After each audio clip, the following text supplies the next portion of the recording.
मुंबई के पेडर रोड इलाके में बीती रात एक गाड़ी से जिलेटिन की 20 छड़ें मिलने से हड़कंप मच गया। मामला इसलिए भी बेहद गंभीर माना जा रहा है क्योंकि जिस जगह ये गाड़ी संदिग्ध तरीके से खड़ी हुई मिली है वहां से कुछ दूरी पर ही रिलायंस इंडस्ट्रीज के चेयरमैन मुकेश अंबानी का घर है। गाड़ी की जानकारी मिलने के बाद मौके पर बम और डॉग स्क्वाड की टीम भी पहुंची और जांच के बाद कार में जिलेटिन की 20 छड़ें बरामद की गई। मामले की गंभीरता को देखते हुए मुंबई में हाई अलर्ट जारी कर दिया गया है। मामले की जांच क्राइम ब्रांच को सौंपी गई है। साथ ही जांच के लिए 10 टीमें बनाई गई है। अभी तक जो सीसीटीवी मिला है उसके मुताबिक ये गाड़ी बुधवार की रात करीब 1 बजे इस जगह पर पार्क की गई थी और उसका ड्राइवर कुछ देर बाद गाड़ी से निकलकर चला गया था। शुरुआती जांच में पुलिस को पता चला है कि गाड़ी पर जो फर्जी नंबर प्लेट लगाई गई है वो मुकेश अंबानी की सुरक्षा में चलने वाली एक गाड़ी का नंबर है। साथ ही गाड़ी के अंदर से कुछ और नंबर प्लेट मिली है। इसके अलावा गाड़ी के भीतर से एक चिट्ठी भी मिली है। हालांकि ये पता नहीं चल पाया है कि उसमें क्या लिखा है। क्राइम ब्रांच के साथ एटीएस भी मामले की जांच में जुटी है। मुंबई में मुकेश अंबानी के घर के कुछ दूरी पे एक स्कॉर्पियो वैन मिली है। उस स्कॉर्पियो वैन में कुछ जिलेटिन पाया गया है। इसकी पूरी जांच मुंबई क्राइम ब्रांच कर रहा है। जो भी असलियत है जल्द से जल्द सामने आएंगी। तो लगातार तस्वीरें हम आपको दिखा रहे हैं। गाड़ी में नंबर प्लेट मिली है जो कि फर्जी पाई गई है और ये जो विस्फोटक मिला है जिस गाड़ी से उसके पास ही मुकेश अंबानी का घर है। ऐसे में पुलिस जांच में जुटी है। 20 जिलेटिन की छड़ें मिली हैं। तस्वीरें आप देखिए। मुंबई में अब अलर्ट है। रात लगभग 1 बजे विस्फोटक मिला है। इसके बाद अब पुलिस ने वहां पर सुरक्षा भी बढ़ा दी है। भारत इंग्लैंड के बीच नरेंद्र मोदी स्टेडियम में खेले गए पहले टेस्ट मैच में अश्विन का 400वां विकेट एक ऐतिहासिक लम्हा बन गया। इसके साथ ही अश्विन भारत के लिए सबसे तेज 400 विकेट लेने वाले गेंदबाज भी बन गए। अश्विन ने अपने टेस्ट करियर के 77वें मैच में ही 400 विकेट पूरे कर लिए। इससे पहले यह रिकॉर्ड अनिल कुंबले के नाम था जिन्होंने 400 विकेट 85 मैचों में पूरे किए थे, जबकि हरभजन सिंह को 400 विकेट लेने में 96 मैच लगे थे। हालांकि दुनिया में सबसे तेज 400 विकेट लेने का रिकॉर्ड श्रीलंका के मुथैया मुरलीधरन के नाम है जिन्होंने केवल 72 मैचों में ही ये कारनामा कर लिया था। 400 विकेट लेने वाले वो भारत के तीसरे स्पिनर और चौथे गेंदबाज है। अश्विन, कुंबले और हरभजन के अलावा कपिल देव के नाम भी 400 विकेट का रिकॉर्ड है। भारत के लिए सबसे ज्यादा टेस्ट विकेट लेने वालों में रविंद्रचंद्रन अश्विन चौथे नंबर पर हैं। इस लिस्ट में पहला नंबर अनिल कुंबले का है जिन्होंने 619 टेस्ट विकेट लिए हैं। 434 विकेट लेने वाले कपिल देव दूसरे नंबर पर हैं और हरभजन सिंह 417 विकेट के साथ तीसरे नंबर पर हैं। मौजूदा दौर में भारत के लिए टेस्ट क्रिकेट खेल रहा कोई भी गेंदबाज उनके आसपास भी नहीं है। अश्विन के बाद दूसरे नंबर पर ईशांत शर्मा का नाम है जो अब तक 303 विकेट ले चुके हैं। कोर्ट के आदेश के बाद आजम खान की पेंशन पर रोक लगा दी गई। यूपी सरकार ने समाजवादी पार्टी के नेता आजम खान को दी जाने वाली लोकतंत्र सेनानी पेंशन पर रोक लगा दी। राज्य सरकार ने रामपुर कोर्ट के आदेश के बाद यह फैसला लिया। 1975 में इमरजेंसी के दौरान जेल में रहने की वजह से आजम खान को यह पेंशन मिलती थी, लेकिन अब उन पर कई केस दर्ज होने की वजह से इस पेंशन पर रोक लगाई गई है। पश्चिम बंगाल सरकार ने एआईएमआईएम नेता असदुद्दीन ओवैसी को कोलकाता में रैली की इजाजत नहीं दी। इसकी वजह से उन्हें अपना कार्यक्रम रद्द करना पड़ा। ओवैसी ने इस मामले में चुनाव आयोग में शिकायत करने की बात कही। पब्लिक मीटिंग करना चाह रहा हूं तो आप क्यों इजाजत नहीं देते मेरे को?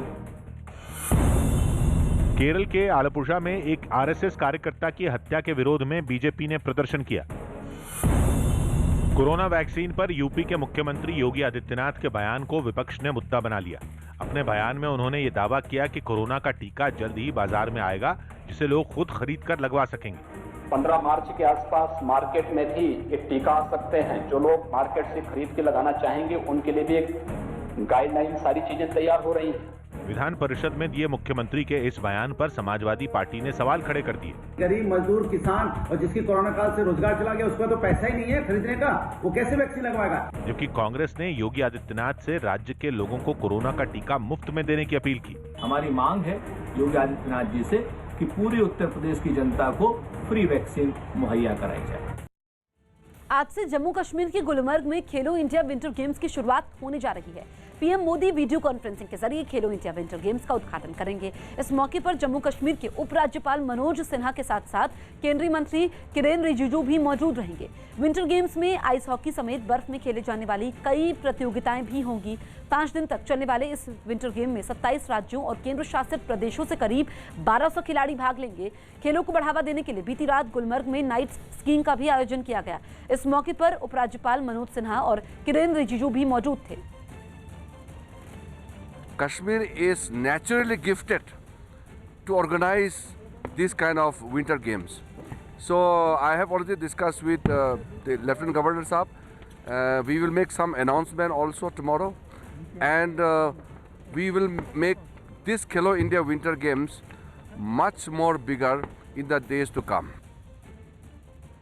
डेवलपमेंट में इस इवेंट का भी बड़ा महत्वपूर्ण योगदान होने वाला है और जैसा पहले से ही मैं कहता रहा हूँ कि यूथ इंगेजमेंट हमारी प्रायोरिटी एरिया है, तो स्पोर्ट्स के माध्यम से पर्टिकुलरली जब से श्री नरेंद्र मोदी जी इस देश के प्रधानमंत्री बने, मुझे लगता है कि जम्मू कश्मीर में जो इंफ्रास्ट्रक्चर बना है स्पोर्ट्स का, पीएमडीपी में 200 करोड़ रुपए मिले।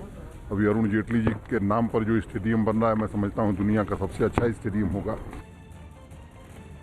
इस वक्त की बड़ी खबर आपको बता दें जम्मू कश्मीर के बडगाम से, जहां पर लश्कर के कमांडर रियाज अहमद डार और अबरार नदीम ने आतंकवादियों के मददगार के घर बैठक की है। इस बैठक में कश्मीर में हमले तेज करने की साजिश रची गई। लश्कर ने नेताओं, राजनीतिक दल के कार्यकर्ताओं और मुखबिरों पर हमले की प्लानिंग की है। साथ ही युवाओं को गुमराह कर आतंकवाद की राह पर ले जाने की भी साजिश रची गई है। तो लश्कर की नई साजिश का पर्दाफाश हुआ है और लश्कर के निशाने पर अब कई नेता और कार्यकर्ता हैं। बताया जा रहा है कि एक बड़ी बैठक हुई है। नीतीश हमारे सहयोगी फोन इन पर मौजूद है। नीतीश, और क्या जानकारी मिल रही है? देखिए जसमीत, करीब 3-4 दिन पहले लश्कर कमांडर रियाज अहमद डार और अबरार नदीम ने बडगाम के एक ओवरग्राउंड वर्कर के घर पर मीटिंग की थी और इसमें यह तय किया गया कि ज्यादा से ज्यादा हमले किए जाएं और हमले तेज किए जाएं और हमले का निशाना नेता हों, राजनीतिक दल के कार्यकर्ता और जो मुखबिर हैं उन पर जो हमले तेज किए जाएं। इसके अलावा जो आईडी का एक नया पैटर्न जो है उसको लागू करने की बात भी की गई आतंकियों की ओर से। आईडी विस्फोट और दूसरा लोन वुल्फ अटैक की, साथ में OGW जो ओवरग्राउंड वर्कर्स हैं उनको पुलवामा और बडगाम से ज्यादा युवाओं को भर्ती करने और सुरक्षा बलों से हथियार छीनने और हमले तेज करने के लिए भी कहा गया मीटिंग के दौरान। उत्तर प्रदेश के प्रयागराज से रोंगटे खड़े कर देने वाली एक तस्वीर सामने आई, जहां बाहुबली और पूर्व सांसद अतीक अहमद के करीबी का 3 मंजिला मकान ढहाने के दौरान बड़ा हादसा टल गया। प्रयागराज डेवलपमेंट अथॉरिटी के अधिकारी वहां ऑपरेशन माफिया के तहत कार्रवाई करने पहुंचे और जैसे ही खुदाई करने वाली एक मशीन ने मकान को ढहाया, मकान का मलबा उस पर गिर पड़ा, जिसके बाद वहां अफरा तफरी मच गई। मकान के नीचे गिरते ही वहां धूल का गुबार छा गया, जिसकी वजह से वहां दिखना तक बंद हो गया। मौके पर मौजूद लोग घबरा गए और वो खुदाई करने वाली मशीन में बैठे ऑपरेटर के लिए जोर जोर से चिल्लाने लगे।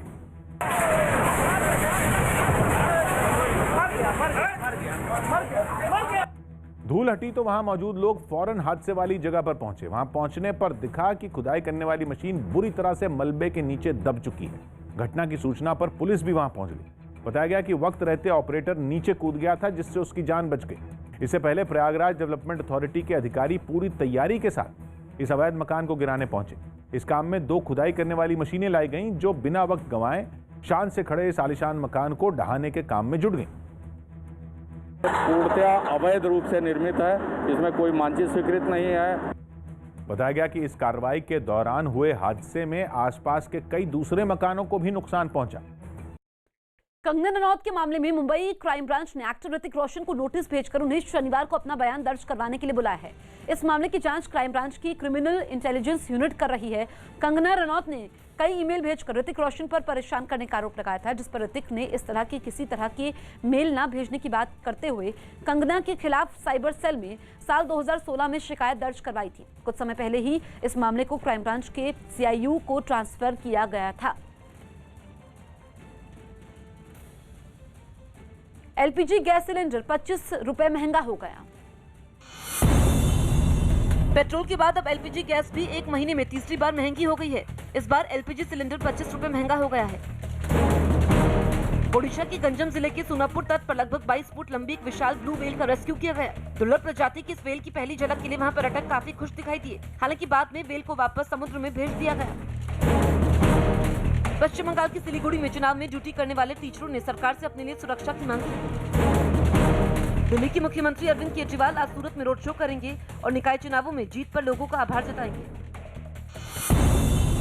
इंग्लैंड को अहमदाबाद टेस्ट में हराने के साथ ही विराट कोहली ने पूर्व कप्तान महेंद्र सिंह धोनी के रिकॉर्ड को भी तोड़ दिया। कोहली की कप्तानी में भारतीय टीम की घरेलू जमीन पर यह 22वीं जीत है। कोहली को यह सफलता 29वें टेस्ट मैच में मिली। वहीं महेंद्र सिंह धोनी की कप्तानी में भारतीय टीम घर पर 30 टेस्ट मैच खेली थी, जिसमें से 21 में उसे जीत मिली थी। यूपी के बलिया में रिक्शे के किराए को लेकर शुरू हुए झगड़े में कुछ दबंगों ने एक आदमी की बुरी तरह पिटाई कर दी, जिसका वीडियो वायरल हो गया। हरियाणा के महम इलाके से निर्दलीय विधायक बलराज कुंडू और उनकी रियल एस्टेट कंपनी के 20 ठिकानों पर आयकर विभाग की टीम ने छापेमारी की। इस बीच बलराज कुंडू के ठिकानों से 1 करोड़ कैश और 14,000 अमेरिकी डॉलर बरामद होने का दावा किया गया। विधानसभा चुनावों की तैयारी को लेकर केरल दौरे पर गए कांग्रेस के पूर्व अध्यक्ष राहुल गांधी का अनोखा अंदाज देखने को मिला। मछुआरों के साथ बोट पर गए राहुल गांधी ने अचानक समुद्र में छलांग लगा दी और करीब 10 मिनट तक समुद्र में तैरते रहे। महाराष्ट्र में कोरोना मामले कम होने का नाम नहीं ले रहे। पिछले 24 घंटे में 8,702 कोरोना के नए मामले सामने आए, जबकि 56 कोरोना मरीजों की मौत हो गई। खबर है कि जम्मू कश्मीर परिसीमन के काम को खत्म करने में 4 से 6 महीने का और वक्त लग सकता है। इटली के जेनोवा में पहाड़ी पर बने कब्रिस्तान की एक इमारत ढह गई और वहां दफन 200 से ज्यादा ताबूत समंदर में बह गए। इसके बाद ताबूतों की तलाश के लिए एक ऑपरेशन शुरू किया गया। यह हादसा अचानक जमीन खिसकने की वजह से हुआ, जिसका एक वीडियो भी सामने आया और वीडियो में इस इमारत का एक हिस्सा बीच से टूटकर समंदर में गिरता दिखाई दिया। पहले उसमें 2 जगह दरारें पड़ी जो धीरे धीरे बड़ी होने लगी और फिर वो अलग होकर ढह गया।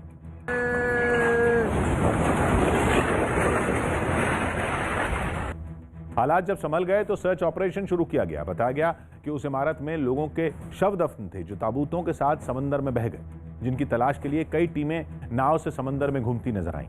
इस हादसे में इमारत का एक हिस्सा पूरी तरह मलबे में बदल गया और कई ताबूत समंदर किनारे पड़े नजर आए। कोरोना के बढ़ते खतरे के बीच महाराष्ट्र के पुलिसकर्मी अब वर्क फ्रॉम होम कर सकेंगे।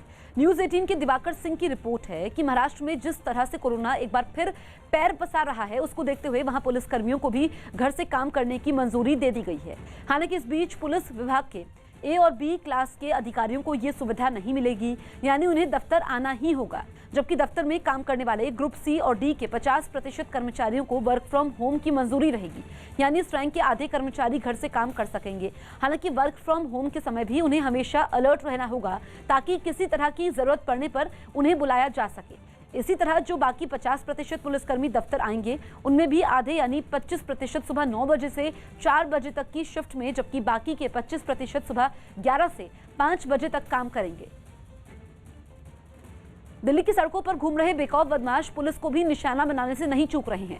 दिल्ली के भलसबा डेरी इलाके में पुलिस पिकेट पर ड्यूटी कर रहे सिपाही को बाइक सवार बदमाशों ने गोली मारी। वारदात को अंजाम देने के बाद अपराधी बाइक को वहीं छोड़कर फरार हो गए, जिसके बाद बुरी तरह घायल हालत में सिपाही को अस्पताल में भर्ती करवाया गया, जहां उसकी हालत गंभीर बनी हुई है।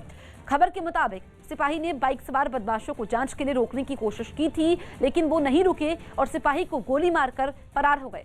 हालांकि अफरा तफरी में वो बाइक से फिसल गए और बाइक मौके पर ही छोड़कर फरार हो गए। घटना के बाद पुलिस ने टीम बनाकर आरोपियों की तलाश तेज कर दी है। प्रधानमंत्री सुबह खेलो इंडिया विंटर गेम्स का उद्घाटन करेंगे। प्रधानमंत्री मोदी वीडियो कॉन्फ्रेंसिंग के जरिए सुबह खेलो इंडिया विंटर गेम्स का उद्घाटन करेंगे। जम्मू कश्मीर के गुलमर्ग में इसका आयोजन किया जाएगा, जहां आइस हॉकी समेत बर्फ में खेले जाने वाली कई प्रतियोगिताएं होंगी। कश्मीर के बच्चों को भी मैं बधाई देना चाहता हूं कि ये खेलो इंडिया विंटर गेम्स के माध्यम से उनको और मौका मिलने जा रहे हैं। मुंबई में कारोबारी पर सनी लियोनी की गाड़ी का नंबर इस्तेमाल करने का आरोप लगा। इस मामले में पुलिस ने आरोपी कारोबारी को गिरफ्तार कर लिया। कई बार ट्रैफिक नियम तोड़ने का चालान मिलने के बाद सनी लियोनी ने पुलिस में इसकी शिकायत की थी, जिसके बाद मामले का पता चला। पुलिस ने हिरासत में लिया है और गाड़ी भी जब्त की गई है। उत्तरी दिल्ली नगर निगम ने चांदनी चौक के हनुमान मंदिर को दोबारा न तोड़ने के लिए एक प्रस्ताव पारित किया। अब यह प्रस्ताव दिल्ली सरकार की धार्मिक कमेटी को भेज दिया गया। 2 दिन पहले उत्तरी दिल्ली नगर निगम ने चांदनी चौक के हनुमान मंदिर मामले में सभी दलों की बैठक बुलाई थी। इसी बैठक में इस मंदिर को वैध बनाने के प्रस्ताव पर चर्चा हुई थी, जिसका सभी दलों ने समर्थन किया था। मध्य प्रदेश के ग्वालियर में हिंदू महासभा के नेता बाबूलाल चौरसिया के कांग्रेस में शामिल होने पर घमासान छिड़ गया। बाबूलाल चौरसिया उस वार्ड से पार्षद हैं जहां इकलौता नाथूराम गोडसे का मंदिर है। कांग्रेस में शामिल होकर के महात्मा गांधी जी की एक लाठी बनने जा रहा हूं। बीजेपी ने हिंदू महासभा के नेता के कांग्रेस में शामिल होने पर कमलनाथ पर हमला बोला। गांधी के विचार के खिलाफ जाकर क्या वो राजनीति करने लगे, ये एक बड़ा प्रश्न है। कांग्रेस ने भी बीजेपी के हमले पर पलटवार किया। यदि गोडसे को पूजने वाले महात्मा गांधी की विचारधारा को स्वीकार करते हैं तो इसमें भारतीय जनता पार्टी को क्या आपत्ति है? कोरोना वैक्सीन के जरिए दुनिया के 60 से अधिक देशों की कोरोना से लड़ने में मदद करने पर विश्व स्वास्थ्य संगठन के प्रमुख टेड्रोस एडेनोम घेब्रेयेसस ने भारत और पीएम मोदी की जमकर तारीफ की है। इतना ही नहीं, टेड्रोस ने ट्वीट करते हुए दुनिया के दूसरे बड़े देशों को भी भारत से सीख लेने की सलाह दी है। भारत में कोरोना से लड़ने के लिए वैक्सीनेशन का काम 16 जनवरी से शुरू हो चुका है। इसके अलावा भारत अपने पड़ोसी देशों के साथ साथ दुनिया के दूसरे देशों को भी वैक्सीन पहुंचा रहा है। टेड्रोस ने ट्वीट करते हुए लिखा कि वैक्सीन के लिए भारत और भारत के पीएम नरेंद्र मोदी का शुक्रिया। आपकी कोवैक्सीन और कोविड-19 वैक्सीन दुनिया के साथ साझा करने से 60 से अधिक देशों में हेल्थ वर्कर और दूसरे लोगों का वैक्सीनेशन शुरू करने में मदद मिली है। मुझे उम्मीद है कि दुनिया के दूसरे देश भी आपसे सीख लेंगे। दिल्ली में बीजेपी महिला मोर्चा के कार्यकर्ताओं ने केजरीवाल सरकार के शिक्षा मंडल के खिलाफ जोरदार प्रदर्शन किया। कुछ दिन पहले दिल्ली के शिक्षा विभाग के निदेशक का एक वीडियो वायरल हुआ था, जिसमें वो सभी बच्चों को पास करने का भरोसा देते नजर आए थे। लेकिन उनके इसी बयान पर बीजेपी ने केजरीवाल सरकार को घेरना शुरू कर दिया। बीजेपी महिला मोर्चा की कार्यकर्ता शिक्षा मंत्री मनीष सिसोदिया के घर का घेराव करने पहुंच गई।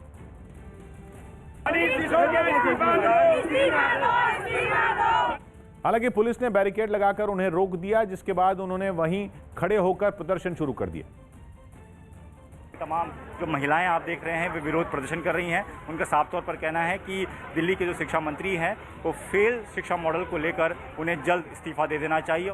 दिल्ली बीजेपी के अध्यक्ष आदेश गुप्ता इस प्रदर्शन की अगुवाई कर रहे थे, जिन्होंने शिक्षा विभाग के निदेशक के साथ मनीष सिसोदिया पर भी कार्रवाई की मांग की। एजुकेशन डायरेक्टर को तुरंत बाहर का रास्ता दिखाए और मनीष सिसोदिया और दिल्ली सरकार से जवाब तलब किया जाए। यही नहीं, उन्होंने केजरीवाल सरकार के शिक्षा मॉडल को हर मोर्चे पर फेल बताया और उपराज्यपाल से इस मामले में कार्रवाई की अपील की। सीमा पर भारत के सख्त रुख का असर अब चीन के बाद पाकिस्तान पर भी पड़ने लगा है। पाकिस्तान दोनों देशों के बीच हुए सभी समझौतों का पालन करने के लिए राजी हो गया। न्यूज़ 18 के संदीप बोल की रिपोर्ट है कि भारत और पाकिस्तान के director general of military operations के बीच हॉटलाइन पर बात हुई, जिसमें दोनों देशों के बीच जारी तनाव और सीमा पर शांति बनाए रखने के मुद्दे पर काफी देर तक चर्चा हुई। इस बातचीत में पाकिस्तान की तरफ से भरोसा दिया गया कि अब उसकी ओर से सीजफायर नहीं तोड़ा जाएगा। साथ ही पाकिस्तान ने सभी समझौतों का सख्ती से पालन करने पर भी हामी भरी। यही नहीं, दोनों देशों के बीच इस बात पर भी सहमति बनी कि अगर कोई गलतफहमी पैदा होती है तो उसे हॉटलाइन या फ्लैग मीटिंग के जरिए दूर किया जाएगा। इन समझौतों से पहले पाकिस्तान लगातार भारतीय इलाकों में गोलीबारी कर रहा था। अगर सिर्फ पिछले साल की बात करें तो उसने 4700 से भी ज्यादा बार सीजफायर तोड़ा, लेकिन भारतीय सेना ने जिस तरीके से उसे मुंह तोड़ जवाब दिया, उससे पाकिस्तान के होश उड़ गए और वो समझौतों पर सहमति के लिए राजी हो गया। चुनाव से कुछ महीने पहले प्रधानमंत्री ने तमिलनाडु को बहुत सारे विकास कार्यों की सौगात दी। उन्होंने वहां के कोयम्बतूर में 12,400 करोड़ की बिजली परियोजनाओं और विकास कार्यों की शुरुआत की, जिसके बाद वो एक रैली को संबोधित करने के लिए रवाना हुए और रास्ते में उनका शानदार स्वागत किया गया। जिस समय पीएम अपनी गाड़ी में बैठकर रैली की जगह जा रहे थे, सड़क के दोनों तरफ का नजारा देखते बना, क्योंकि वहां किसी ने नाचते हुए तो किसी ने ढोल बजाकर उनका स्वागत किया। यही नहीं, सड़क किनारे पारंपरिक वेशभूषा में सजे कलाकार भी नजर आए। पीएम के लिए लोगों की दीवानगी का आलम यह था कि पूरे रास्ते वो हाथ हिलाकर उनके तमिलनाडु आने पर खुशी जताते रहे। प्रधानमंत्री ने भी उसी उत्साह के साथ उन्हें हाथ हिलाकर जवाब दिया, जिसके बाद उन्होंने कोयम्बतूर में जनसभा को संबोधित करते हुए ये संकेत दिया कि इस बार तमिलनाडु के चुनाव में विकास का मुद्दा अहम होगा। The only politics people will accept is politics of development and good governance. अपनी इस सभा से प्रधानमंत्री ने ये संदेश भी दिया कि छोटे कारोबारी और छोटे किसान उनकी सरकार की प्राथमिकताओं में शामिल हैं। Small businessman and small farmers, the NDA government has given top most priority to these two sections. BJP ये ऐलान कर चुकी है कि इस बार के चुनाव में उसका गठबंधन सत्ताधारी पार्टी AIADMK के साथ जारी रहेगा। हैदराबाद में किताब के विमोचन के मौके पर आरएसएस प्रमुख मोहन भागवत ने अखंड भारत का जिक्र किया और इशारों ही इशारों में पाकिस्तान समेत भारत के हिस्से से अलग होने वाले देशों पर निशाना साधा। गांधार का अफगानिस्तान बन गया, जिस दिन बन गया होगा उस दिन से अब तक अफगानिस्तान में सुख शांति है क्या? पाकिस्तान बना उस दिन से अब तक पाकिस्तान में सुख शांति है क्या? अखंड भारत के जो भूभाग आज भारत नहीं कहलाते उनमें दुख ही दुख है। सब करके देख लिया, उपाय नहीं मिलता, क्योंकि उपाय तो एक ही है। जहां से उनकी प्राण की ऊर्जा है उसके साथ वो जुड़ जाए तो उनकी सारी समस्याओं का हल हो जाएगा। मुंबई में कोरोना की वजह से इमारतों को सील करने का काम तेज हो गया। मुंबई में कोरोना मरीजों की संख्या बढ़ते ही बीएमसी ने इमारतों को सील करने का काम तेज कर दिया। नए दिशा निर्देशों के तहत एक इमारत में 5 से ज्यादा कोरोना मरीज मिलने के बाद उसे सील किया जा रहा है। मुंबई में एक बार फिर कोरोना केसेस में बढ़ोतरी हुई है। बीएमसी ने ऐसा बैनर लगाया हुआ है जिसमें साफ लिखा है कि ये बिल्डिंग सील है। शहर में 819 इमारतों को सील किया गया है। उनके बाहर बीएमसी ने बैनर भी लगाए हैं, लेकिन इसके बाद भी लोग कोरोना नियमों को मानने के लिए राजी नहीं है। बैनर तो लगा हुआ है, लेकिन हमें ये बताया नहीं बीएमसी वालों ने कि ये सील करिए या सील करना है कुछ ऐसा। कांग्रेस महासचिव प्रियंका गांधी ने दिल्ली में यूपी कांग्रेस के कई नेताओं के साथ एक बैठक की। इस बैठक में 2022 में होने वाले यूपी विधानसभा चुनाव का घोषणा पत्र बनाने पर चर्चा हुई। दिल्ली सरकार ने सभी सरकारी गाड़ियों को इलेक्ट्रिक गाड़ी में बदलने का फैसला लिया। दावा है कि ये काम अगले 6 महीनों में पूरा कर लिया जाएगा। इनमें सभी विभागों और सरकारी संस्थानों की गाड़ियां शामिल हैं। मुंबई के पॉश इलाके पेडर रोड में एक लावारिस कार मिलने के बाद हड़कंप मच गया। इस कार से पुलिस को जेलेटिन की छड़ें भी मिली, जिसे देखते हुए पुलिस के अलावा एटीएस की टीम ने भी वहां पहुंचकर जांच पड़ताल की। ये जो जेलेटिन की छड़ें मिली हैं उसके बाद आइसोलेटेड जगह पर जाया गया है। 27 फरवरी से शुरू हो रहे इंडिया टॉय फेयर के लिए सरकार को टाइटल स्पॉन्सर मिल गया है। ये टॉय फेयर वर्चुअल प्लेटफॉर्म पर 2 मार्च तक चलेगा। खिलौनों की 260 साल पुरानी कंपनी हमलेज इस टॉय फेयर का टाइटल स्पॉन्सर होगी। इंडिया टॉय फेयर के लिए हमलेज की तरफ से वर्चुअल बूथ तैयार किए जाएंगे। इसके अलावा हमलेज की तरफ से मुंबई, दिल्ली और अहमदाबाद में टॉय सर्कल लॉन्च किए जाएंगे।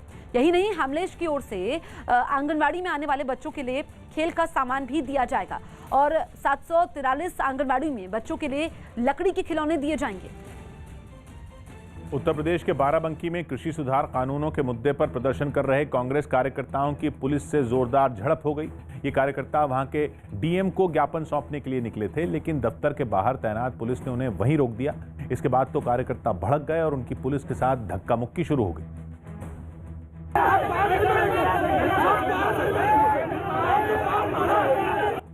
कार्यकर्ता डीएम से मिलने की जिद पर अड़े रहे, हालांकि पुलिस ने उन्हें अंदर नहीं जाने दिया। इसके बाद वो सभी दफ्तर के मेन गेट के सामने ही धरने पर बैठ गए और नारेबाजी शुरू कर दी।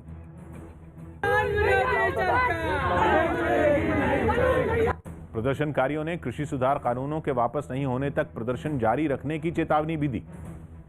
जब तक के किसान के काले कानून वापस नहीं ले लेती सरकार, तब तक के आंदोलन जारी रहेगा।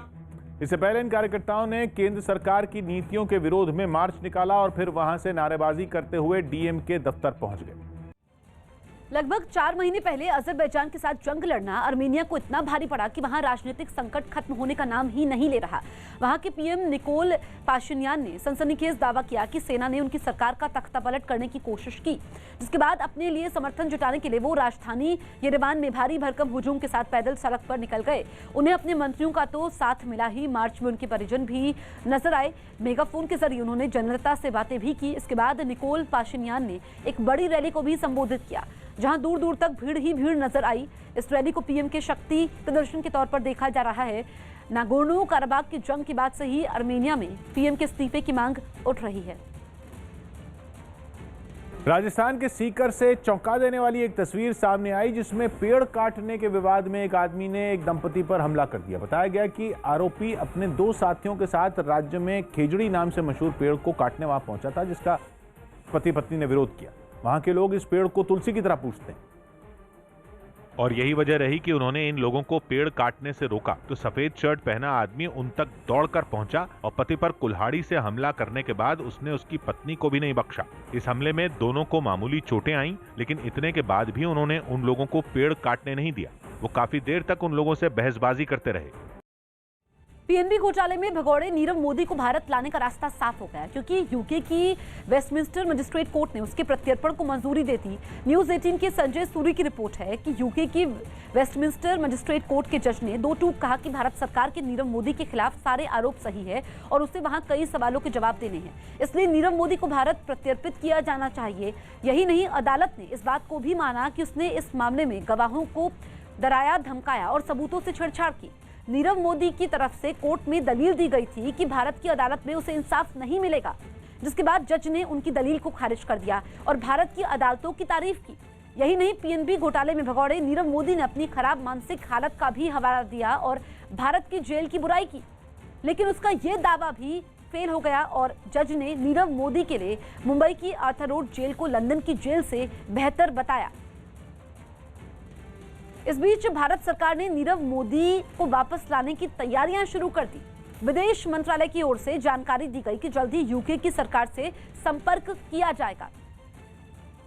Magistrate Court has recommended Nirav Modi's extradition to the UK Home Secretary. The government of India would liaise with the UK authorities for his early extradition to India. Siddhivinayak मंदिर में दर्शन का नियम बदल गया। मुंबई के सिद्धिविनायक मंदिर में दर्शन के लिए नियमों को बदल दिया गया। ये फैसला बढ़ते कोरोना खतरे की वजह से लिया गया। नए नियमों के तहत अब लोगों को दर्शन के लिए ऐप के जरिए अपना रजिस्ट्रेशन करवाना होगा। इसके बाद उन्हें मंदिर दर्शन के लिए दिन और वक्त बताया जाएगा। इस ऐप के जरिए लोग अपनी जरूरत के हिसाब से दर्शन का दिन और समय चुन सकते हैं। जैसे 8 बजे मंदिर खुलेगा, रात को 9 बजे तक आप दर्शन कर सकोगे। खालिस्तान का समर्थन करने वाले 2 आतंकियों के खिलाफ दिल्ली पुलिस ने पटियाला हाउस कोर्ट में चार्जशीट दाखिल कर दी। इन दोनों आतंकियों पर कुछ हिंदूवादी नेताओं की हत्या की साजिश रचने का भी आरोप है।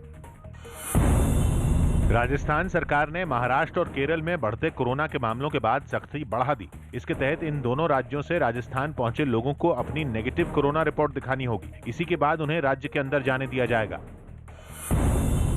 यूपी विधान परिषद में भी जबरन धर्म परिवर्तन को रोकने के लिए बनाया गया विधेयक पास हो गया। एक दिन पहले ये विधेयक विधानसभा से पास हुआ था। इस विधेयक के तहत शादी के लिए झूठ बोलकर या जबरदस्ती धर्म परिवर्तन करवाने पर सजा और जुर्माने का प्रावधान है। सांप्रदायिक एकता को और अधिक मजबूत करने के लिए इस प्रकार का विधेयक लाया है। पुदुच्चेरी में एक रैली के दौरान प्रधानमंत्री नरेंद्र मोदी ने राहुल गांधी के मछुआरों के लिए अलग मंत्रालय बनाने की मांग पर निशाना साधा। Congress leaders come here and say we will make a fisheries ministry for fishermen. I was shocked.